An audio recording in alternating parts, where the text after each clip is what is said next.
Does anyone else? Okay. Another question has come through from Olamide. Is Tribe shying away from crypto? Basically, well, I think we're not shying away in the sense that we're the first major payments company to support Bitcoin. And then we also helped support Stellar when they got started back in, I think, 2015, maybe 2014. And so we've been involved with the crypto ecosystem. But the reason we're not investing more is because our roadmap is really determined by what our users are asking us for. And our users are asking us for support for more countries, support for more payment methods, easier to integrate, verification technologies for Stripe Connect, these kinds of things. And we actually just don't get that many requests for Bitcoin support. Having said that, I think the crypto ecosystem is really interesting. I think it is obviously sort of advancing and evolving quite rapidly. I think there's the prospect that sort of the ecosystem kind of reaches a sort of critical mass, such that suddenly businesses realize, oh, hey, there's actually a huge opportunity here. But I think the disruption that crypto causes is not going to be driven by payments companies. It's going to be driven by consumer behavior. And we are waiting to see in what way or when or how that consumer demand comes to arise. Okay. Thank you. There's a question here that Eric has responded to. Can Africans get accepted into the OD fellowship? Yes, we have. Do you want to speak anything specific to OnDeck, specific to people? So we have a few people who just joined us that I think are awesome entrepreneurs in the region. Are from Adela, Yele from Microtraction, and the founder of this conference. And so we're excited to have more, as I mentioned, to do its own sort of dedicated time zone sort of program. And Deo asked a couple minutes ago, for people who don't get in, what would you advise for them to get started on their founder journey? And it sort of speaks back to what we were talking about earlier about, if we live on the internet, what is the currency of the internet? In Harvard, it's a GPA or SAT or the network that you build there. And on the internet, it's your personal portfolio of projects that you've built. It's your it's your GitHub. It's your ideas that you put on Twitter or Medium. And I would really invest on sort of building your currency on the internet in a way that's very legible. And the more you build that currency, the more other people will want to interact with you, engage with you. That's what we look at when we evaluate applications. And so we encourage people to apply to OnDeck, and if they can't get it today, continue building their skill set and their currency on the internet, such that they don't need us, or they can get it in the future. Mm-hmm. Okay. My next question is for Shola, because you've already you've been and you guys have started to expand into there. How do you think about expansion into other African countries? What factors are you guys considering when you make those decisions? Yeah. Thanks for that. Today we're live in Nigeria and Ghana. Hopefully we'll be live in South Africa within the next 1 or 2 months. So we're making a lot of work. I guess the way we think about it is, and I mentioned something earlier when I talked about the progress we made in Nigeria and how launched in Nigeria was doing $35 million and 100, but now doing 4x. Personally, for me, the reason I do Paystack, is the reason I'm doing Paystack, the reason I wake up every morning, is because I feel like there's just so much that needs to be built on the payment infrastructure. Like there's so much that needs to be built in this continent that hasn't been. Like I think payments, I think the digital infrastructure needs to get better. So when I think about expansion, I don't necessarily think about it as a flag pointing exercise. I think about it as how much can we do to like accelerate the state of payments in the market. And of course, it won't happen in like 3 days. It won't happen in 1 month. It will happen over a long period of time. And we've been working on Ghana for the last 2 years. So I think. So right now, our approach is very, very aggressive, ambitious, and also very regional. So we've already done Nigeria, we're doing South Africa, we're already doing some things in Kenya, we're working in Ivory Coast. So I think in the next 1 year, we should be a very regional approach to Nigeria, Ghana, Ivory Coast for French-speaking Africa, South Africa, and Kenya. And then we can now make more progress as we accelerate payments in those hubs. Yeah. So Sorry, Odin? Oh no, I was just agreeing with him as to how expansion should be thought of. You think about it in terms of related characteristics of different regions rather than individual countries. And what's been the main barrier for you guys at PiggyVest for growth? For expansion, we just wait for paystack. When they're there, follow them, and just join them when we're. It makes it easier for us. So when we started here, a huge enabler was the fact that they had just built the recurring payment infrastructure that we needed for the automated billings and savings that we have right now. So and that's a big part of what the product does is recurring payments, daily, weekly, monthly, and all of that. So a country for instance, I think Ghana, we've been watching the progress there. Ghana is very similar to Nigeria, and so once paystack says, "Oh yeah, we're fully ready for you guys here," there we go, And then if we're looking to Latin America, and then we'll be asking Shola, so where are you going next? So infrastructure is very, very important to the savings business, right? We're going to go into a country, for instance, Kenya already has Safaricom. If you don't have a conversation with Safaricom, you might be dead on arrival in Kenya. So the infrastructural partners is the biggest barrier to expansion. And also, I suppose, there's starting to be solutions in that regard. But for you, Farah, how do you think about building the internet economy and something that might stop you from achieving that vision? I think that, Odin kind of hit the nail on the head when she talked about infrastructure being a very important catalyst to expansion and moving, your business in other places. So we are also looking at different markets and other markets, but also looking at, who do we support in that market, who's already in that market and doing that business and needs to do that so that you can build infrastructure in places that can support that infrastructure. There's no point of going and build something if there are no businesses that need it there.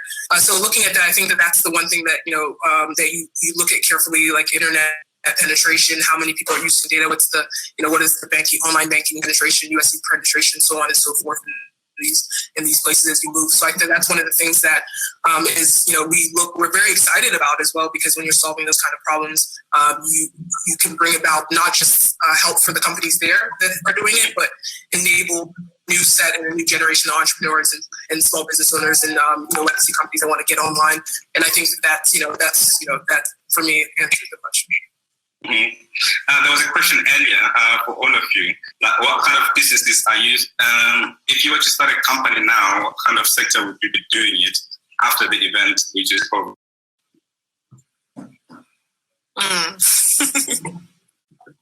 I guess you need to put a disclaimer to say this is not a proper startup advice. Don't start a company on my advice, but I'm quite interested in this.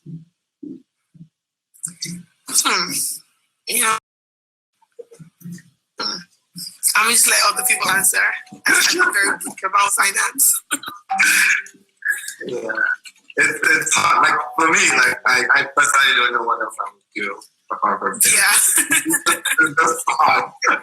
People tell me that I'm very lucky, and I feel very lucky to just be in this industry where I can do my work, have fun, and still be able to create immense value for myself and for multiple our customers and all that. So I wouldn't say I'm too passionate about payments to even think about any other thing, but I don't know if people do.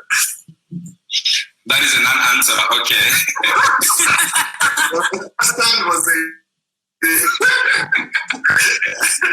but I'd say education too. I think it's if you can figure out the bottlenecks, the Nigerian educational system is very, very ripe for disruption. But it's also really, really steeped in probably the worst processes and legacies and all of that. They're like currently now we have in Nigeria, the Association of Universities refusing to migrate to online learning even during COVID.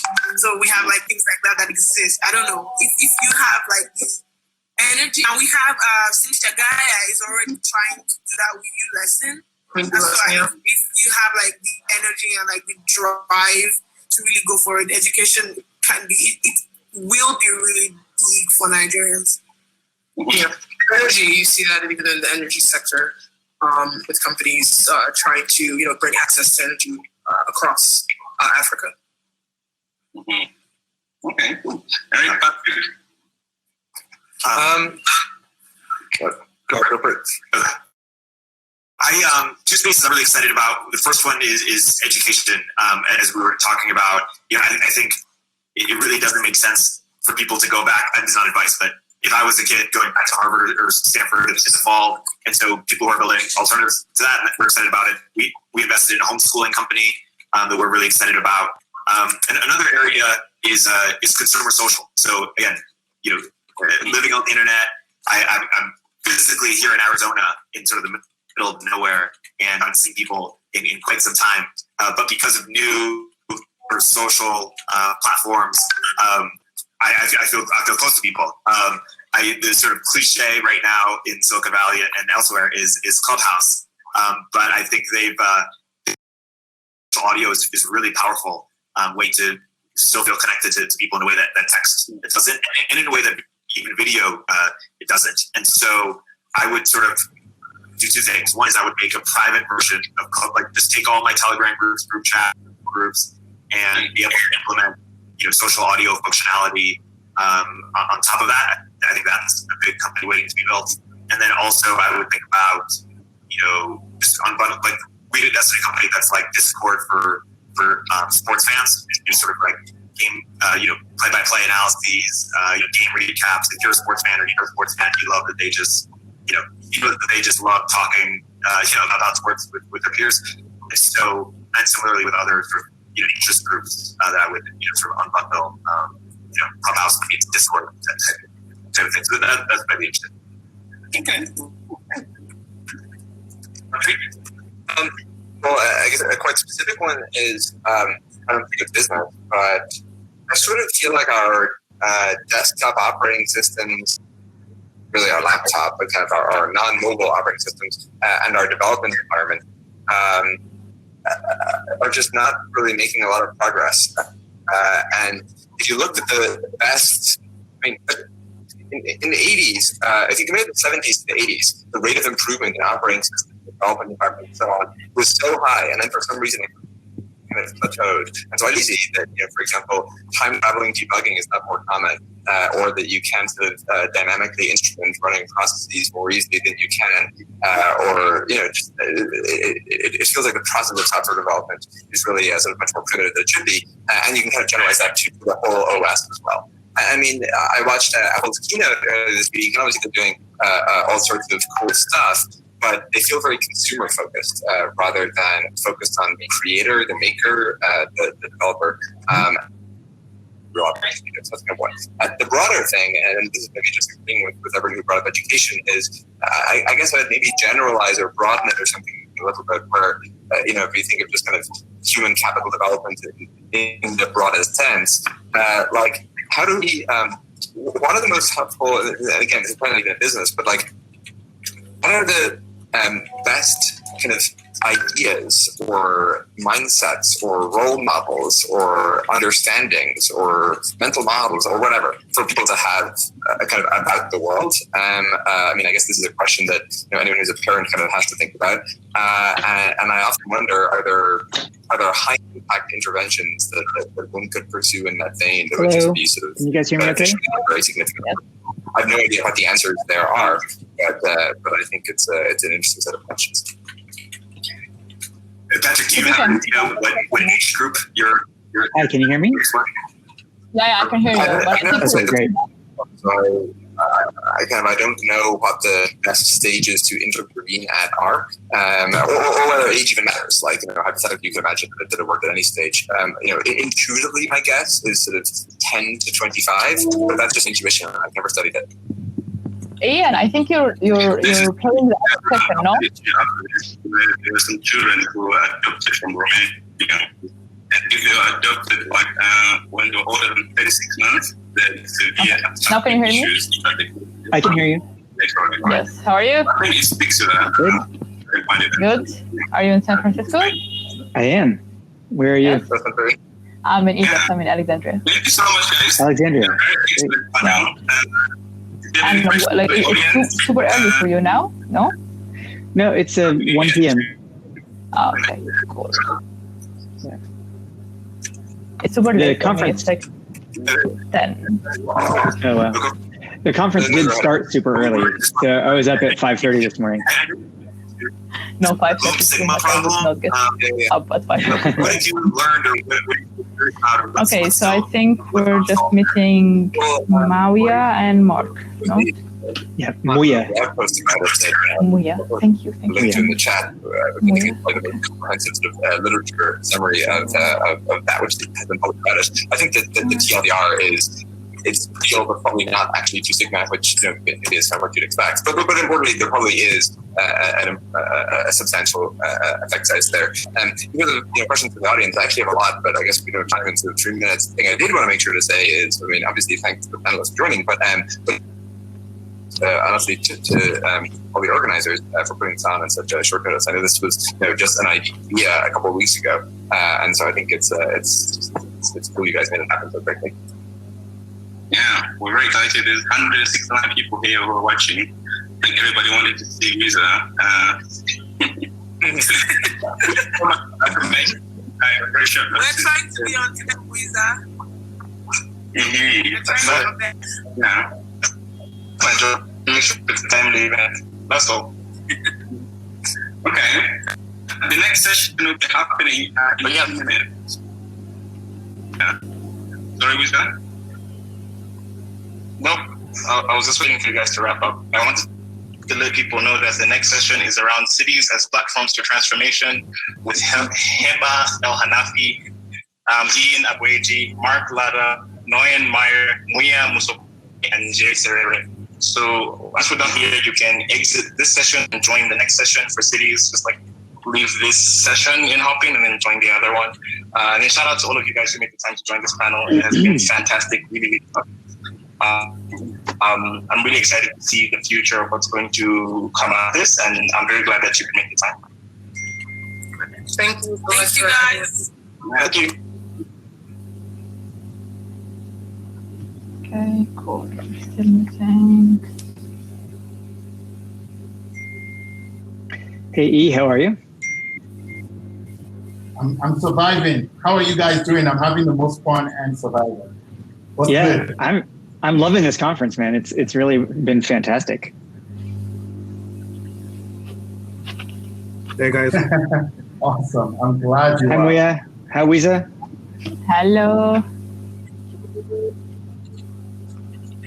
Hey Nolan. Hey Heba. Everyone. Hi, Heba.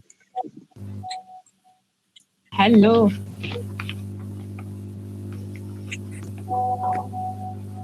Is your audio okay? I believe it is. Can you hear me? Fantastic. Okay.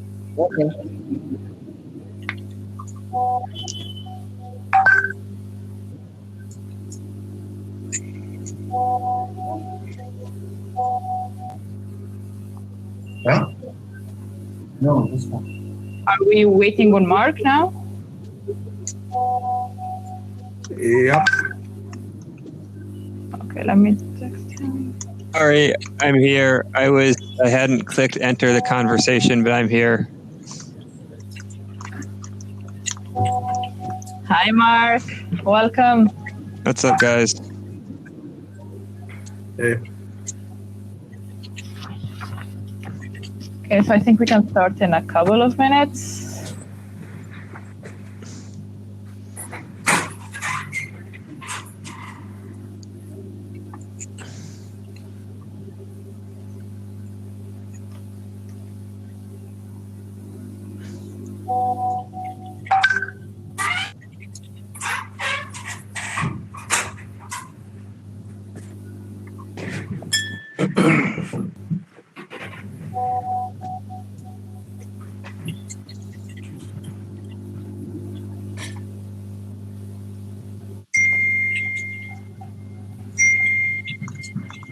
Okay,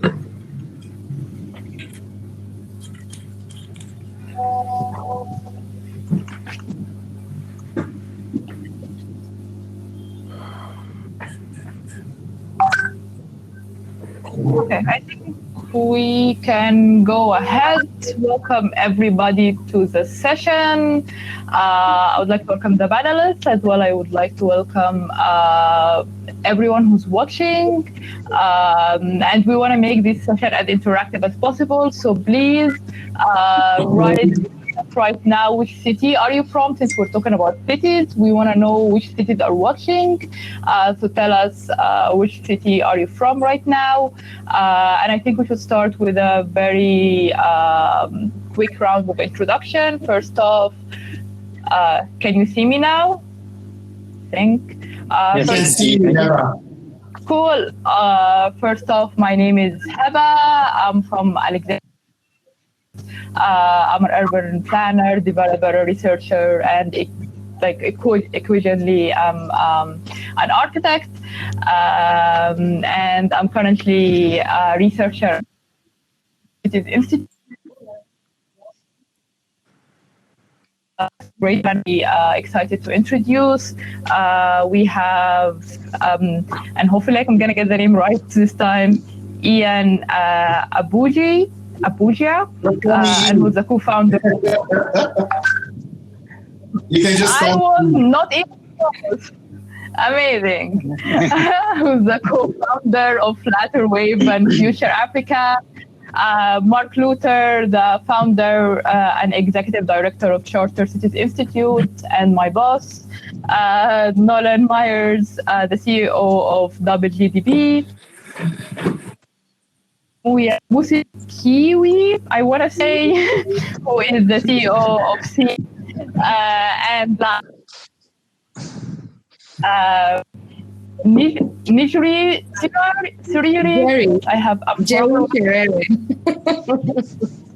amazing silence, who is a planner and a developer from the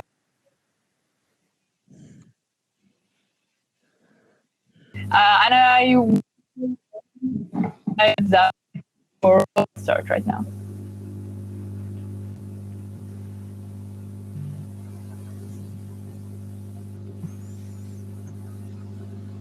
Heba, did you want us to go around and introduce ourselves? Is that the? Yes. What you do? How about who do you want to start? Me, I should start. Let's pick up. Go for it. Do it. No, yes, Mwiya, please. Thank you. You started. Okay, my name is Iyin. I've been building startups in Africa for the last 7 years, but I've been in tech for the last 10. I'm gonna skip over what I've done before, but the most part of it that is somewhat important is that I built 2 companies, Andela and Flutterwave. But now I work kind of a number of jobs, but primarily my jobs revolve around supporting entrepreneurs who are building world-class businesses out of our main challenges, and providing them capital, coaching, and community under the One for Africa Future brand. Also, I guess the relevance to this session is that one of our anchor projects at the One for Africa's Future is a project called Talent City, where we are building a virtual and physical city, self-governing entity that is supposed to make it the easiest place and the best place for a digital business in Africa to start, scale, and scale. The goal is to build out of a Nigerian special economic zone, a city where it will be possible for you to incorporate and open a dollar bank account in as little as 15 minutes.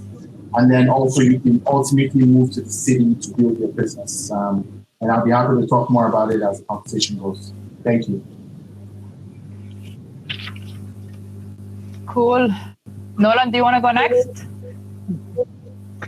Sure, I'd be happy to. Thank you. Hi, everyone. I'm Nolan Meyers, CEO of Double GDP. We are working with new cities to help create a new paradigm for cities. We believe that cities new and better cities actually have the possibility to double the GDP of the world. And we've built that directly into our mission. And what we're doing is building an end-to-end platform for cities to connect with residents, accelerate growth, and deliver responsive public services.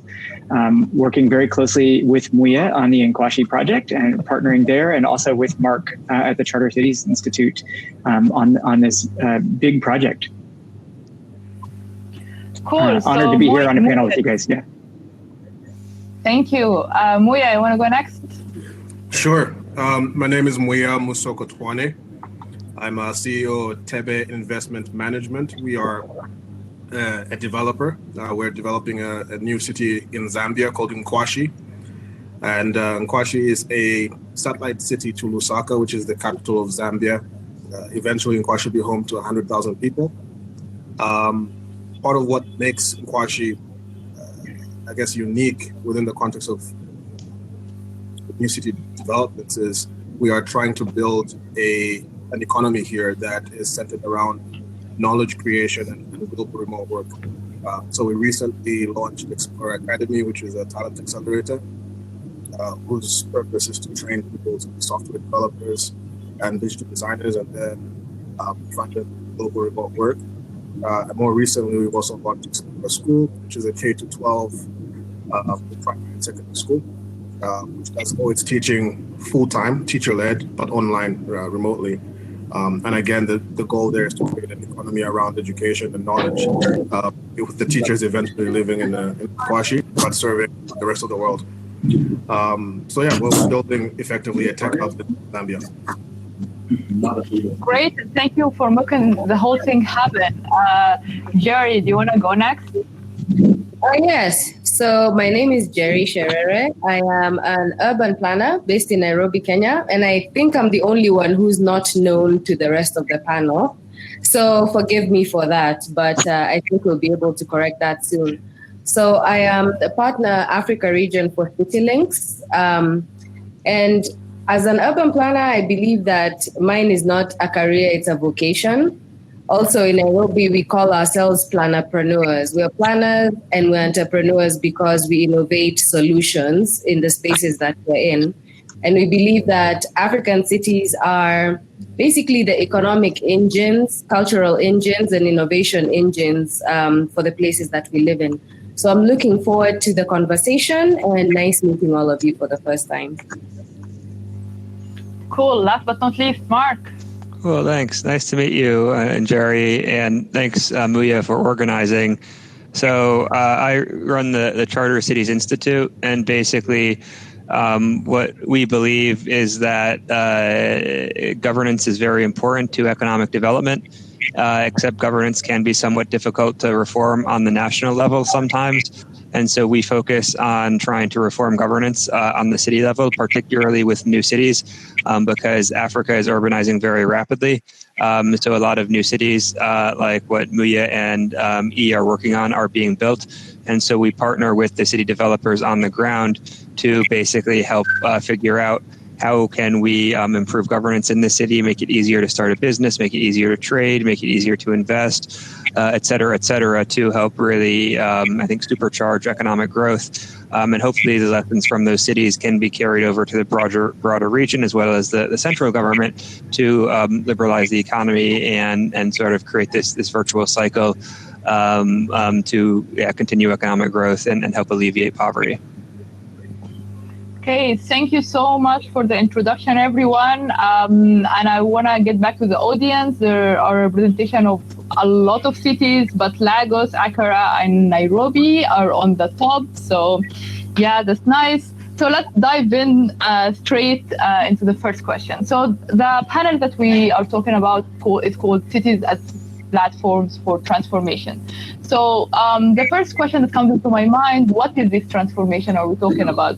What do we want to transform cities in? What is the future? What is this transformation? And whoever wants to speak can just tell me what you think. Hello. Hi, everyone. This is Iyin. Well, I think it's helpful to think about what cities will mean both now and in the context that we're talking about. What most people don't understand about what's happening in the world right now is that the world is rapidly urbanizing. More than half of the world today lives in cities. Now, the other thing is, despite COVID, it seems the world will even more rapidly urbanize. So over the next 30 years, more than two-thirds of the world of the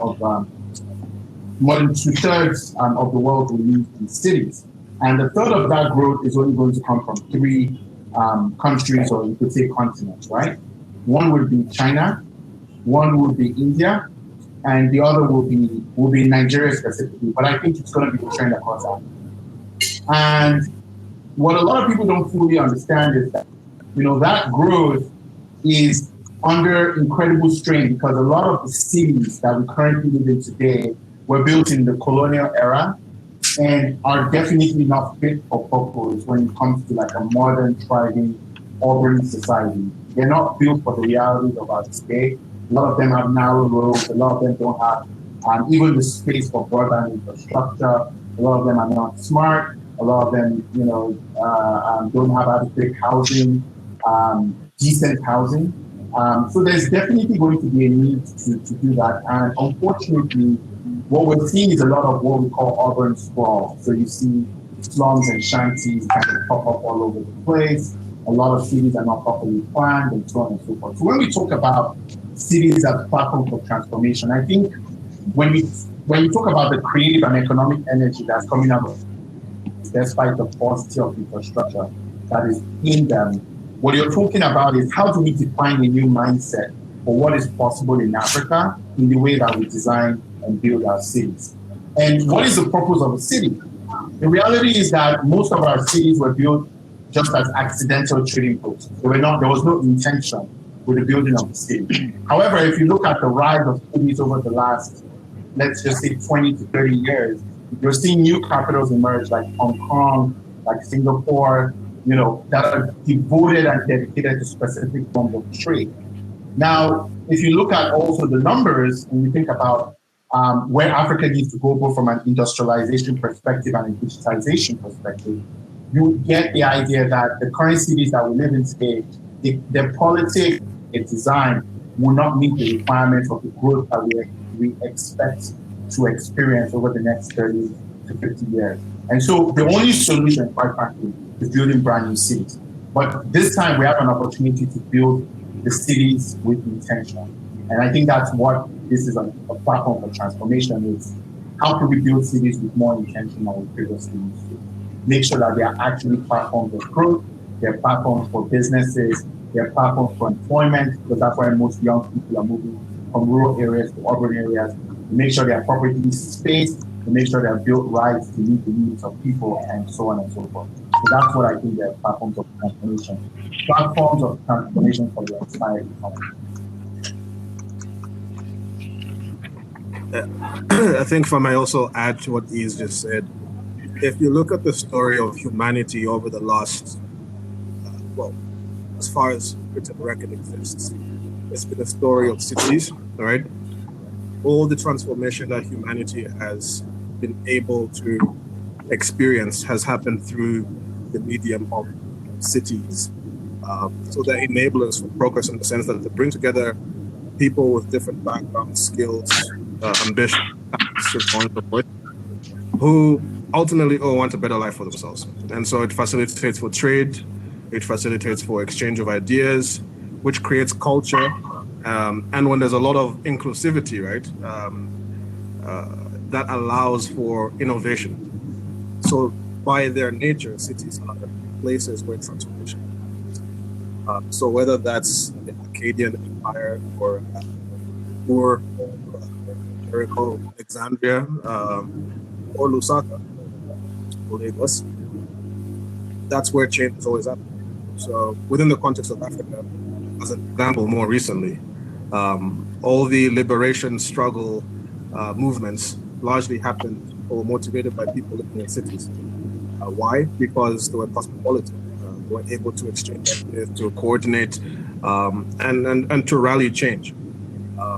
So you can't really speak about human progress without speaking about cities.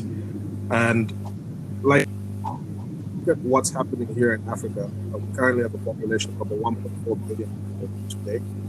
And that's going to be between 4 and 5 billion people by the end of this century. There isn't enough infrastructure to support the number of human beings who will be born between now and then, which means there will be a need for new cities. Over and above that, fine, 50, 60 years ago, Africa gained its independence. But that's not the end and be all. There's still a lot of work to be done to progress the continent. And that requires cities to be enablers for innovation, job creation, and international trade.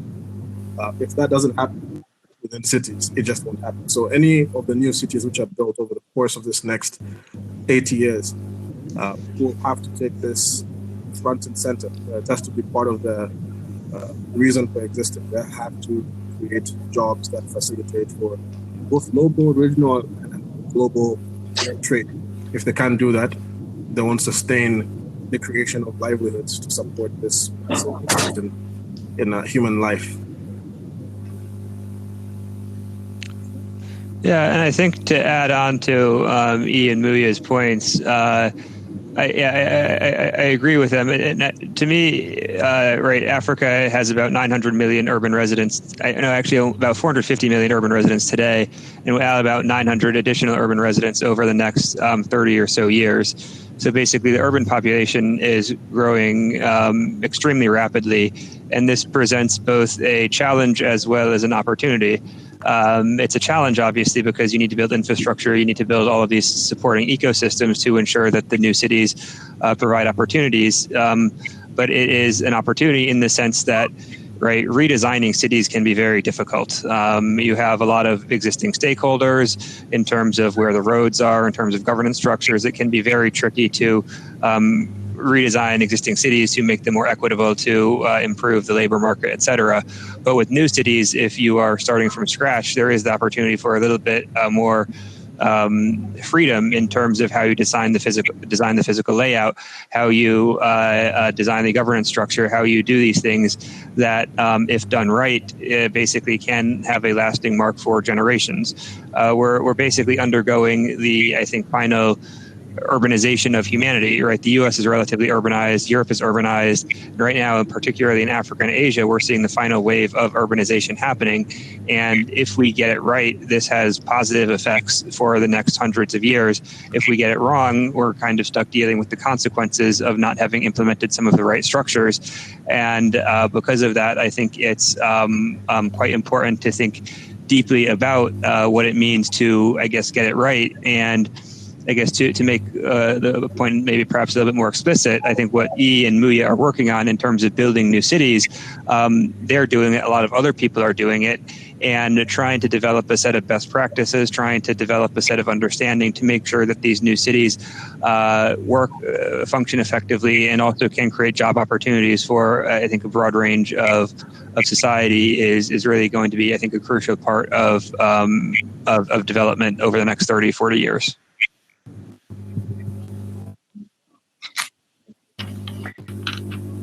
Yeah, I'd be happy to share, and Jerry, if you'd like to go next. No, go ahead. Go ahead. Great.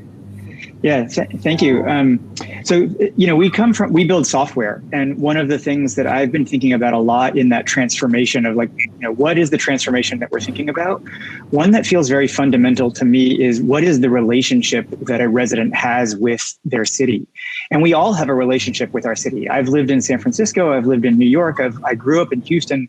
I have a relationship with each of those cities that means something very, very personal to me and has shaped who I am.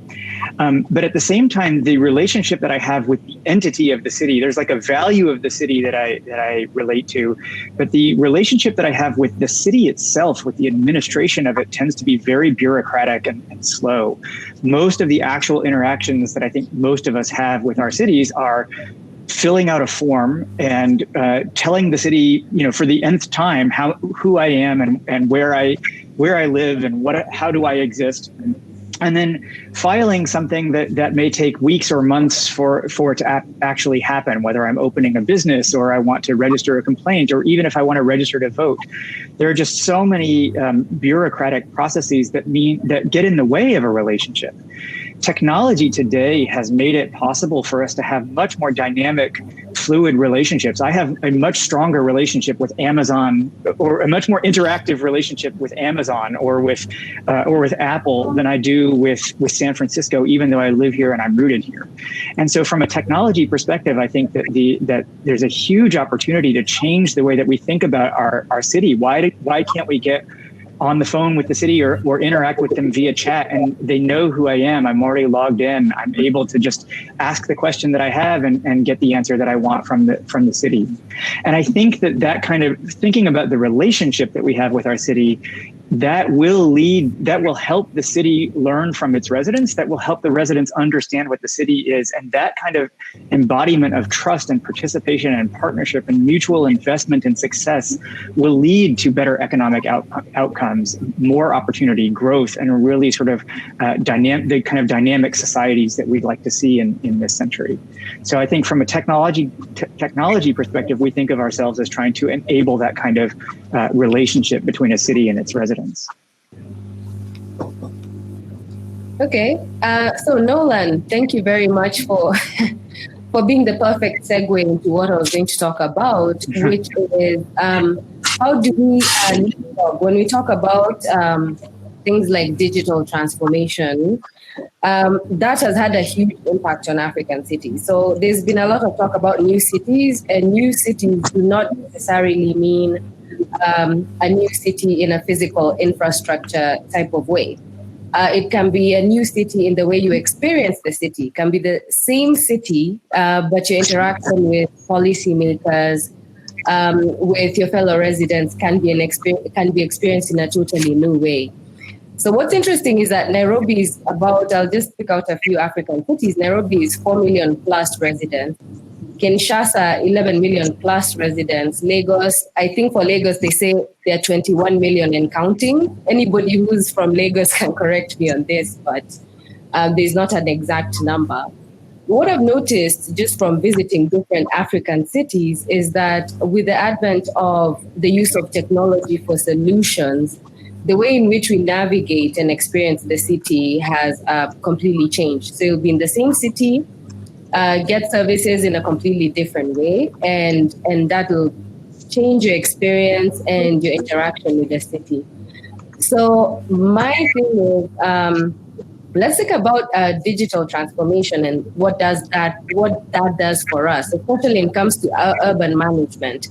For long, I know we keep talking about bureaucratic processes and so on and so forth, but I know in, say, Nairobi, for instance, we've been able to, come up with solutions that have enabled us to circumvent those old cumbersome methods of the past. So there is, new cities, yes, in terms of physical infrastructure, but also let's think about new cities in terms of digital transformation and what that does for us in terms of urban management. Yes, Jerry, this is such a good point, how you connected the new cities to the new cities inside of an existing city. And I think that what are the roadblocks that are hindering these formations? So if I can start, I think a big part of it is a lot of municipal law and also like federal laws across all areas. So for example, in Nigeria, one of the more interesting things is like all the land is held by the states. So you don't really have any rights to private land, and at best what you get is a 99-year leasehold. So that definitely does limit one's ability to easily acquire land within an existing city context or even a new city context. Another thing is it's a very difficult process. Like even when you acquire land, you might be, people typically wait 3-4 years before they can get a document stating that they own land within the city. So this makes it very, very expensive. So most expensive part of global housing is actually the cost of verifying your land and acquiring land, not the bricks, not the things on the land. So that's a big problem. Policy is a big problem. Another thing I think is a big problem is just, I think it's a lack of innovation in the way that cities are built and rapidly scaled, particularly when it comes to the material science and material engineering or building out new cities. And there's a lot of progress that needs to be made there. People should be able to build cities in days at this point and on different kinds of surfaces, including water and air, in my opinion. But we just haven't gotten to that level of sophistication. But I think we will. If land is the scarcest resource for building the city, then likely to be. And then I would say, infrastructure, a lot of infrastructure that cities rely on is still too expensive to build. So things like roads, and it takes a long time. So things like roads, things like internet connections, things like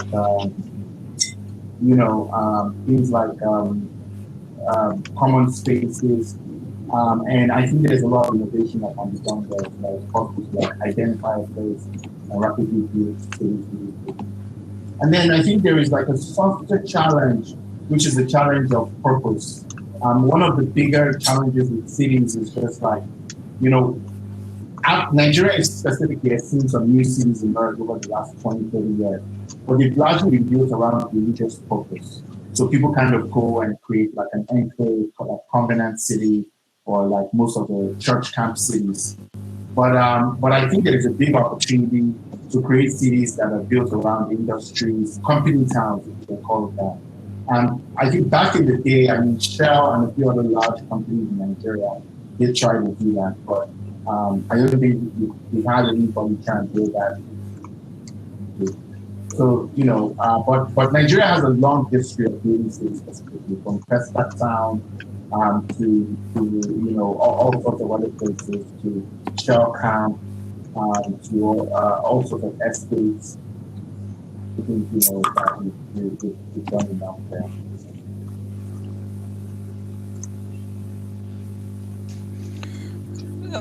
So when I think, I guess, about what should be reformed in cities, I try to think about what I see the purpose of cities as. And I tend to think of cities as labor markets.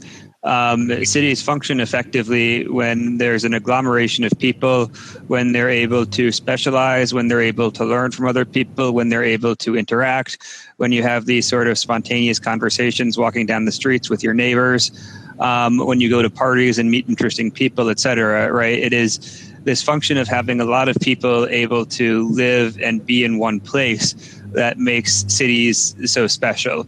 And so when thinking about the policies which can enhance or detract from this, I think it's important to think about what policies sort of make it able for a lot of people to live peacefully and effectively in one area. So obviously transportation is important, allowing for easy transportation. If you have a large city where people can't get from point A to point B, then it doesn't, even if people live in the same geographic area, it doesn't function as a labor market because they can't interact with each other. Similarly, if you have a city that has a lot of bureaucratic restrictions on trade, on investment, on employment, then that also prevents the city from acting as a labor market because people are unable to take jobs that they might want to take, to invest in companies they might want to invest in. And you have all of this sort of bureaucratic regulatory stuff, which E described, which can prevent a city from reaching its full potential. So when thinking about how to make cities better places to live, whether they're new cities or existing cities, I like to think about how you can improve the labor market of cities by sort of improving transportation as well as improving the governance structure to allow a marketplace for labor, for trade to function more effectively.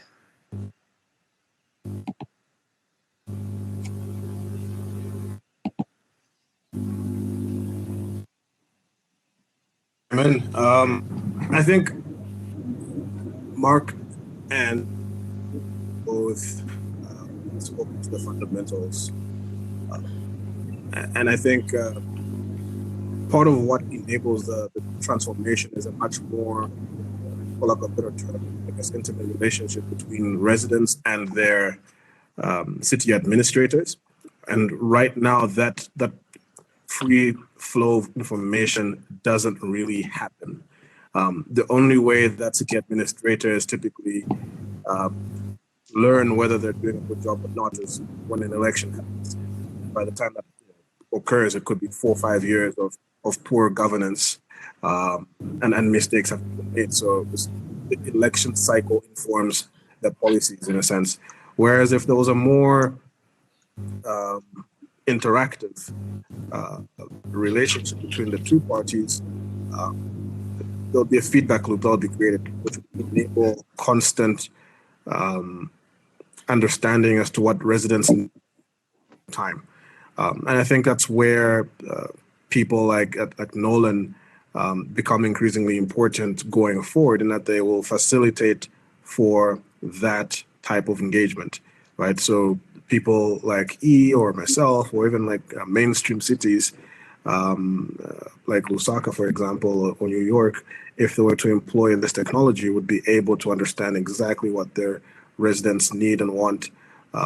So as an example, if a street light isn't working or has been flickering, and someone in the city administration has missed that, then a resident could flag that, and as a consequence, the city administration would be able to much more quickly engage. And that happens across several different vectors as well. So the same would be true for business policies, for different types of laws. So basically, it speaks to creating a much more inclusive culture, right? So I mentioned initially that inclusivity has facilitated innovation and transformation. So to the extent that systems can be created to enable that to happen, it makes for a much more dynamic environment. That being said, there are cities in the world which haven't necessarily always been the most inclusive, and yet they exist. So like Damascus is an example of that. It's 10,000 years old, and it's still got a population today, given the dire straits that Syria is in. So that says something to the fact that some of these things are just unknowable, I guess. Yeah. Cities exist at the point of extent that people just have significant buy-in into the city and don't want to move. They just won't move. But that being said, I think inclusivity certainly does aid transformation. And Mwiya, I think that actually speaks to how important cities are, actually, because these cities exist and they function despite not being very well run, and they still grow because of that. And it shows that they're serving a very important need.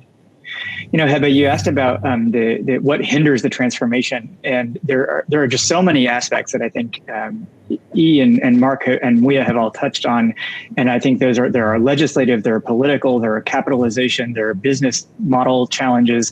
There are a lot. The ones that we're most focused on are from an IT perspective, and if you think about the challenge just in that one aspect, running a city requires tens or hundreds of different information systems that all need to be talking to each other.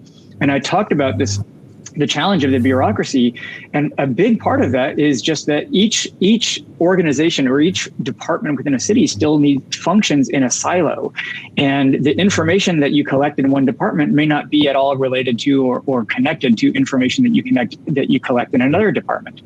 And so you have, if you think about sort of the number of services that a city provides, it's huge. There's workflow, dispatch, finance, project management, political engagement, payments, legal, healthcare. There's just a lot of different things, each one that has its own sort of IT stack. And you can have a lot of sympathy for a city administrator trying to figure out how to glue all these systems together to create a coherent view to the resident who is interacting with all of these different things. So that is, I think the operating system of the city in the future needs to be and needs to actually have that concept of an operating system. The city itself needs to have one core that pulls together all of these different pieces of information, even if it has APIs out to other systems or other developers that are building systems on top of that operating system that will then go and have specialty, really highly specialized parts of it. But we need to be thinking about infrastructure in the city that really pulls all of these things together. Now, that's a very, very hard problem and a very big problem. So it's not like there's just one solution, but, you know, thinking about some of the themes that have been coming out of that I've heard in previous sessions in this conference, it's really, you know, people say, try to solve the hard problem. And I think this is a problem that needs more people working on it. And because the opportunity that we have as a global community and a global society is really tremendous if we can make strides and improve it. So just really quickly, I'll address the question about roadblocks to transformation. And I see there's a question for me from Paris asking, being a fellow Nairobi resident, from your experience, how do we make a city like Nairobi more economically democratic? How do we ensure someone from Kibera feel like Nairobi is working for them? So I think one of the major roadblocks, just being an urban practitioner working in Africa, one of the biggest things is cities now have gained a lot of prominence.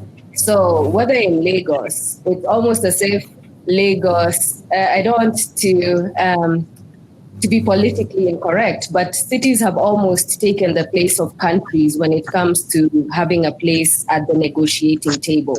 So when someone comes to your country, they're not thinking about your country as a whole, they're thinking about the cities in your country. So for Lagos, they're thinking Abuja, they're thinking Lagos. For Zambia, they're thinking Lusaka.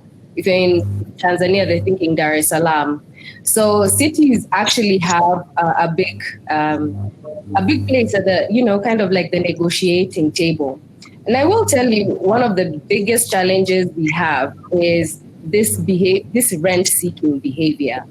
And rent-seeking behavior does not come from African cities also. It also comes from development agencies and the types of investors that you get.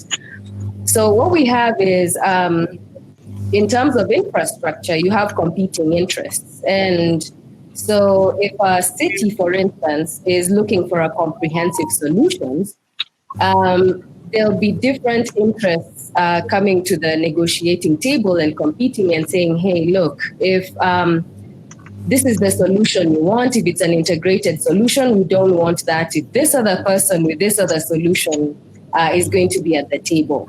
It makes it very difficult because then what happens is at the end of the day, the city managers or the policy makers are kind of stuck between a rock and a hard place, you know?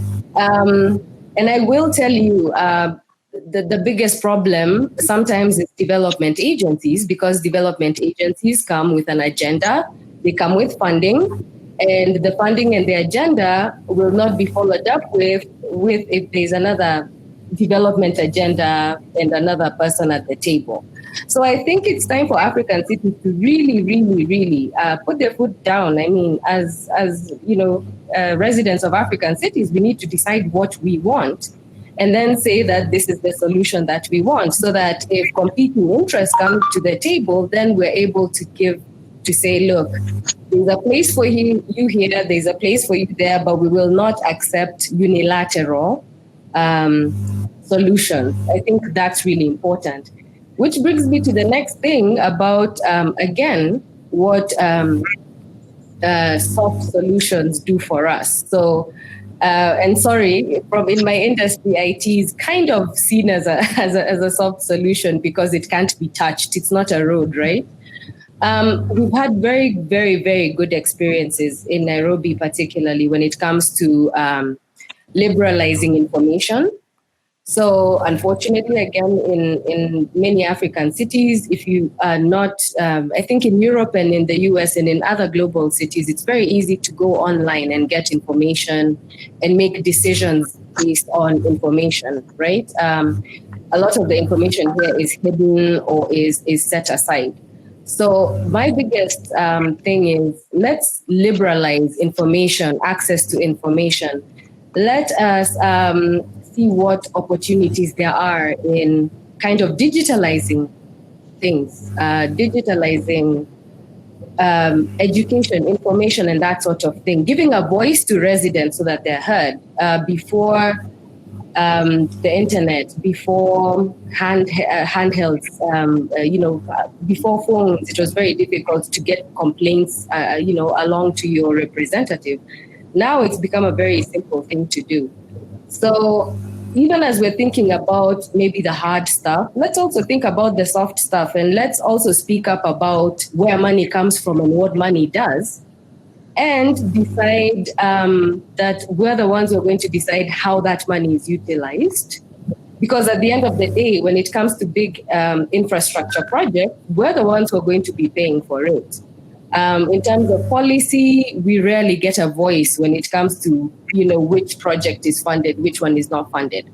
So yeah, let's talk about rent seeking also, because you cannot talk about African cities without speaking about rent seeking, without speaking about interests, and without talking about the new scramble for Africa. So that's all I have to say about that. But the only way a person who thinks that they're disenfranchised gets an equal platform is when it comes to information and access to information. I'm going to jump in briefly. Sorry, but Heba, you're moderator. I want to ask you a question. So you're from Alexandria, which is one of sort of the oldest planned cities in the world. And you're also an urban planner. So I think you have a somewhat unique perspective on planned cities, particularly in the African context. Egypt is building a number of planned cities. So how do you see these, I guess, projects fitting in with the broader urbanization trends and the ongoing conversation that we're having? That's a question. Okay, so Alexandria survived hundreds and hundreds of years because people worked, because there was culture, because there was something that sustained the city over and over and over those hundreds of years. And why a lot of the newer cities in Egypt are not working is because none of these things exist. It's just a place for people to live. And you can give me a place to live, but I also need work. I also need services. I need other things. So in the context of what we're talking about, all of these other things that would lead to the transformation, that would lead to the development, don't exist in the newer cities in Egypt. It's just a place for people to live with nothing else. So these conversations that we need to have them, at the very first level. We need to bring work. Bring all. Currently, they're not here. Okay, so I think we have some really cool questions from the audience. So I'm gonna jump ahead and ask them. Sayed asked, are the policies in pre-colonial, in post-colonial Africa have changed? And I think Paul, are these policies? Do these policies around change? Do the current policies that the African cities are governed by, do they allow this kind of change and this kind of we're talking about? No, so we have to change them.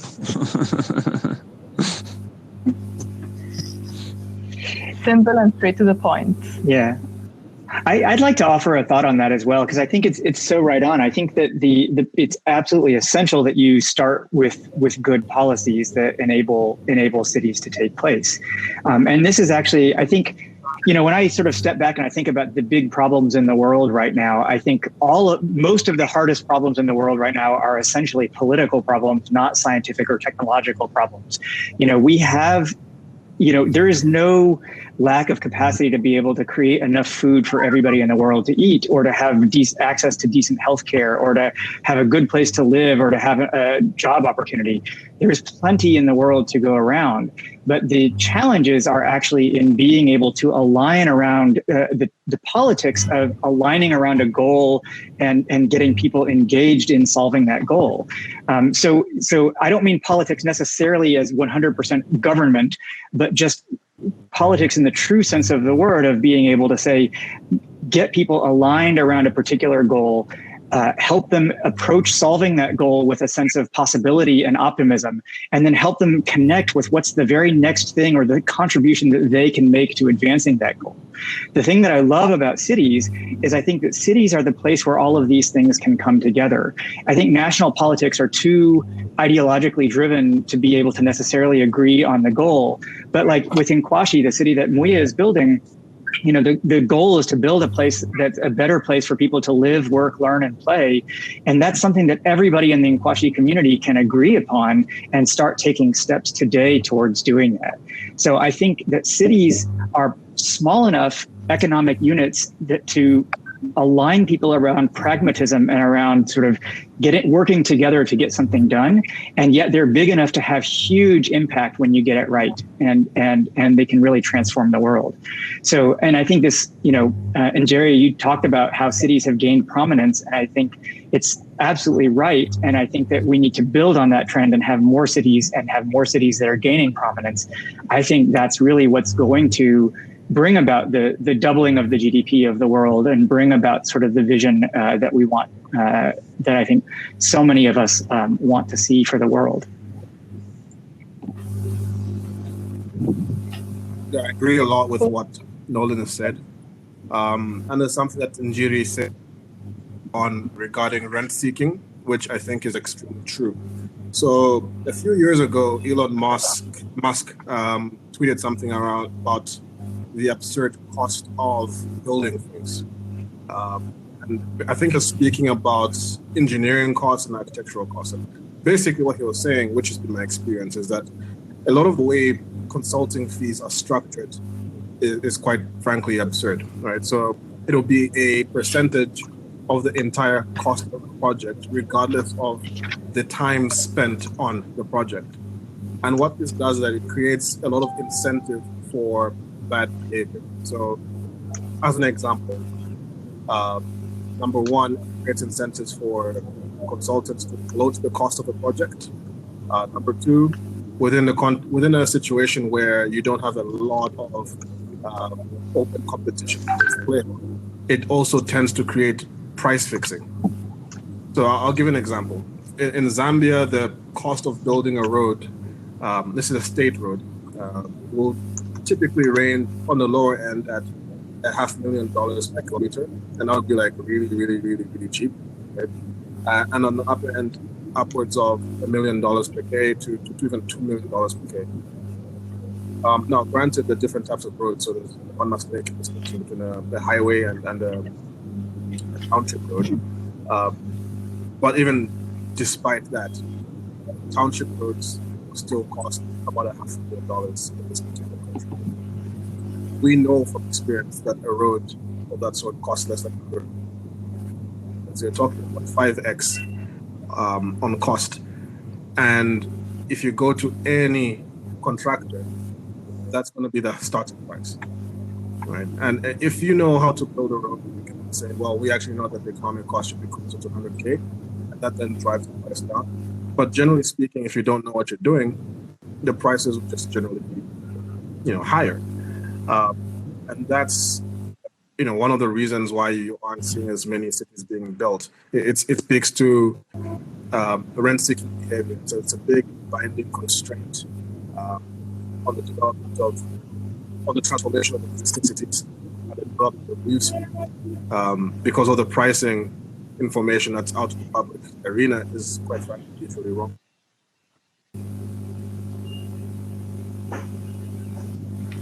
And that's just one demo. Did anybody want to add anything? Well, let me jump in because I think the question was, are the existing policies sort of sufficient to see the transformation that we've been talking about in this panel? And I sort of flippantly at the beginning answered no, but I think that is largely accurate. If you look historically, moving to cities has been accompanied by an increase in living standards, an increase in productivity. People get more skills, they become better off, their children become better off. What's happening in a lot of sub-Saharan African cities today is referred to as urbanization without industrialization. So people are moving to cities, but they're not getting more skills. Their productivity is not increasing. They're remaining impoverished, and their children don't have better lives. And I think part of that is because of policies that are not conducive to economic development. So just looking at, for example, the World Bank Doing Business Index, on average in sub-Saharan Africa, it takes 36% of per capita income just to legally register a business. In terms of hiring people, in terms of investment, right? There are a lot of regulatory barriers that effectively block out a large portion of the of the people to join the formal economy, enter the global market. If we think back to, for example, the Arab Spring, that was started because there was a fruit seller in Tunisia who had his cart with fruit confiscated by the police. And this was like the 5th time or something he had it confiscated because he didn't have the right permit to sell fruit. I mean, okay, like fine, I guess we kind of want permits, but at the same time, let the man make a living. And his response was, just because he had his livelihood disrupted so many times, was he committed suicide by lighting himself on fire, which was the impetus for this spark that sort of upended the whole region. And I think that speaks to the importance of creating effective policies that allow for economic opportunity, that allow for trade investment, for people to make a living, for people to make themselves better off. And unfortunately, in many African countries, those policies simply don't exist. And I think the city is an effective mechanism for changing those policies because it can be easier to get buy-in at the city level, especially on greenfield cities where there isn't an existing interest group, where there aren't existing rent seekers who might stop the reforms that create a better place to do business.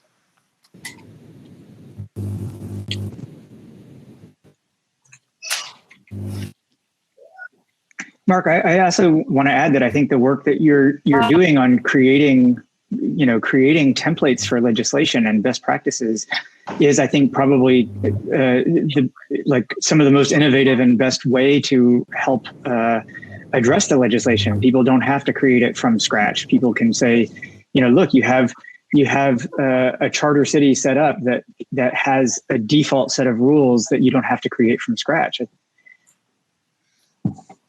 We're trying to make the policy reforms much easier. Also, that there's a certain level of again, I'm really big on this concept of people who make the city, because I feel like a city rises and falls on the quality of people that it has at its founding. So if you look at cities like Lagos, a lot of what made Lagos ultimately thrive as a city was you had a lot of returnees and diaspora ultimately settling in Lagos from Brazil, from the US, from New Orleans. There's a lot of folks who actually end up settling in Lagos that were diaspora tribes, and then they gave the city a lot of culture and soul. And I feel like that part is not explored enough. So, I mean, for me, I think first of all is what kind of people do I want to live in my city? And then we start to build organically the people and the kind of businesses that the city will optimize for, in the hopes that as they grow and they reproduce, they will continue to maintain the quote unquote values of the city.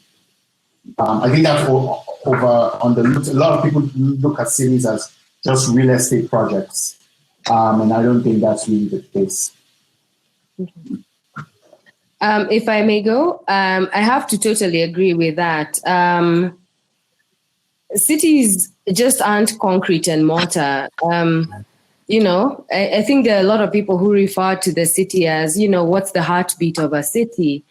And one of the things that I've experienced in the last, let me say 6 or so past years, just working in the East African region and working in Africa as a whole, is that there's this new attitude towards a focus on urban management, which is a completely new layer. A lot of African cities say that they have a problem with, say, traffic congestion, for instance. But it's not really a traffic congestion problem, it's an urban management problem. So I think when we evaluate policy and that sort of thing, we also need to look at what didn't work in the past, what works now, and what can we add to whatever city exists that'll make it work. I mean, just very few changes, very minor changes when it comes to urban management, like actually recreate a city. And so as we're talking about policy, I think as opposed to thinking about cities as like a mortar and brick type of places, we should think about them in terms of urban management and kind of like, think about cities as places that can be revamped, rebuilt, and reassigned as new places with different characters.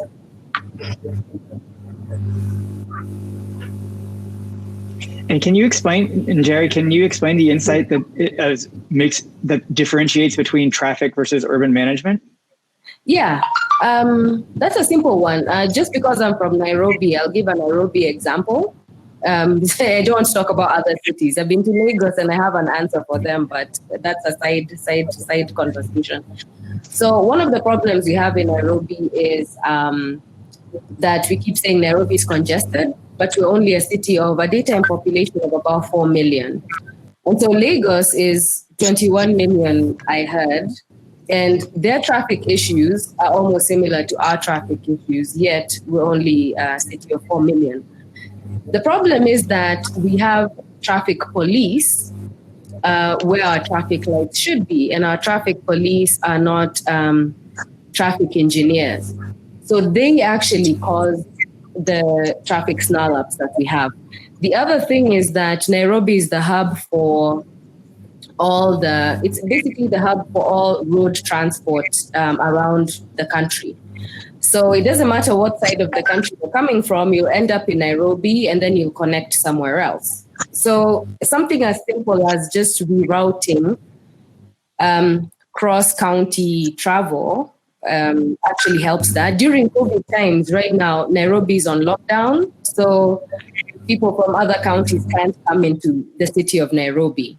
And I kid you not, traffic is really good. It's what it used to be like very many years ago when I was in primary school. It's easy to get around just because we don't have that out-of-county traffic coming through Nairobi in order to go somewhere else. So there are a lot of soft solutions that we can apply to urban management, not just when it comes to traffic and mobility, but also when it comes to quality of life, housing, economy, anything and everything. I think there are a lot of solutions, and I think this period is a good pilot for that, because we're having this meeting online, right?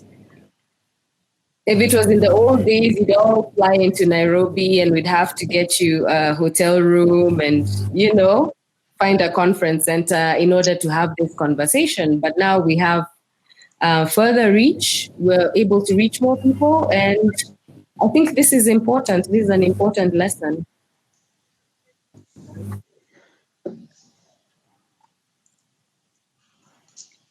Unfortunately, out of time now.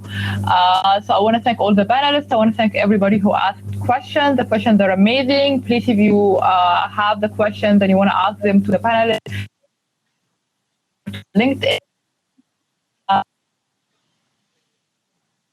So everyone.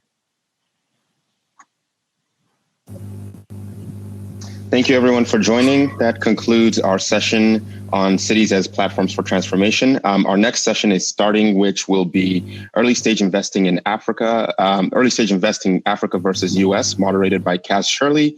And our speaking panelists will be Njavwa Mulwanda, Chindenma Uwekwe, Michael Dempsey and Walter Badu. I'm sure I butchered some of the names, but you can go ahead and go back to the sessions tab and then click on the next session to join that. Thank you all. Thank you, everyone. Thanks. Thanks for organizing, Mwiya.